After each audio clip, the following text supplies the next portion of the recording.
Okay, so if you're wanting to do a binomial distribution for methods and you're needing to create a probability distribution table, and then you also need to calculate the mean and the variance, it's really, really tedious when you have to do it manually and have to go through like calculating the x squared values and then multiplying them by the probability and all the rest of it. So what we're going to look at is how to automate that using the list and spreadsheets function on the TI-nSpire CAS. It works very similarly on the Casio Classpad. You'll just use statistics and you'll use lists wherever I'm referring to columns. And then at the bottom of the screen, there's a cal row, which is where you put your functions in. On this calculator, it's at the top. That's really the only difference, but otherwise the instructions should be the same across the board. So what you can do is if you put X as your label in column A, that's going to represent your X variable. Then you're going to put P in the second one. This is just logically to represent probability.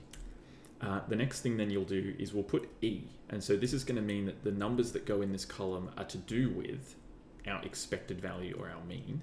And then finally, we're going to put V here for variance at that point. And again, it won't actually be the variance, but it'll be the numbers that are used to calculate the variance. So it's just logically named. So then the next thing that we're going to do is we're going to put in our X distribution. So for a simple example, let's say we were rolling a die and we have 6 different outcomes, 1 through to 6. The probabilities, it would normally be 1 out of 6, but just to make it a little bit more interesting, we'll make it a weighted die or a biased die.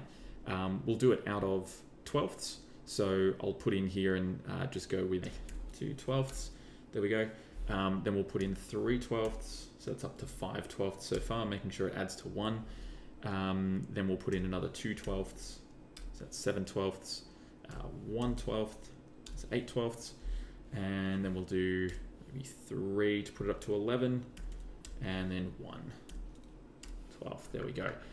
So then the next thing that we'll do is we'll go into the expected value numbers and we're going to use the function. So again, on the Casio Classpad, you'll go to the cal. It'll sit kind of at the bottom of the screen around about here. And we're just going to type equals.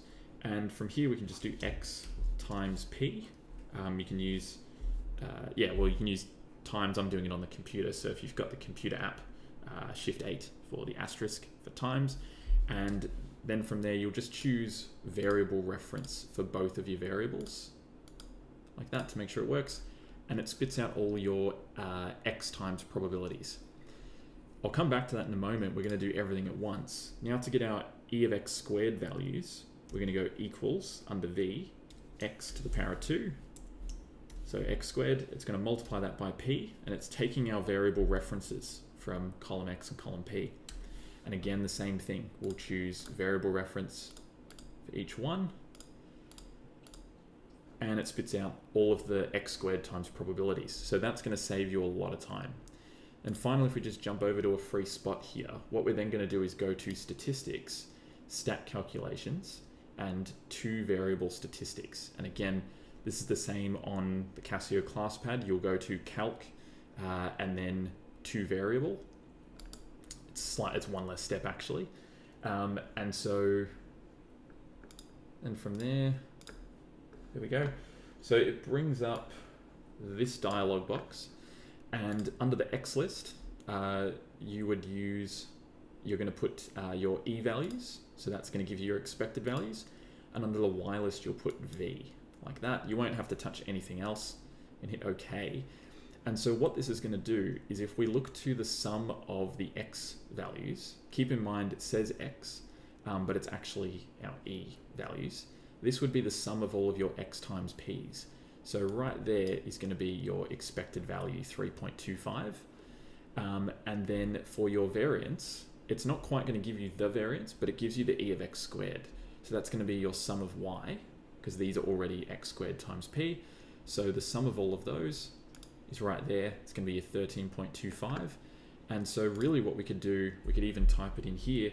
If we wanted to get our variance, then we can just put in 13.25, take away 3.25 squared, because that's E of X squared minus E of X all squared, like that.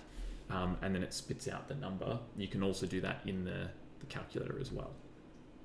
And there we go. So that's all you have to do. That way then you don't have to manually do the tables. Obviously in exam 1 you do have to do it, but they'll keep the numbers relatively manageable. And in the SAC they may do it, but in the exam it's very unlikely they would get you to fill in an entire distribution table. They're more likely to get you to fill in one missing part of it. But if it's CAS active and you need to work very quickly, then you can do it on the CAS. And the great thing is this still has all of your numbers. So you can make it look like you did it manually by copying in all of the x times p values and the x squared times p values. And it won't look any different, but you've still got all the information to show you're working out. And there we go.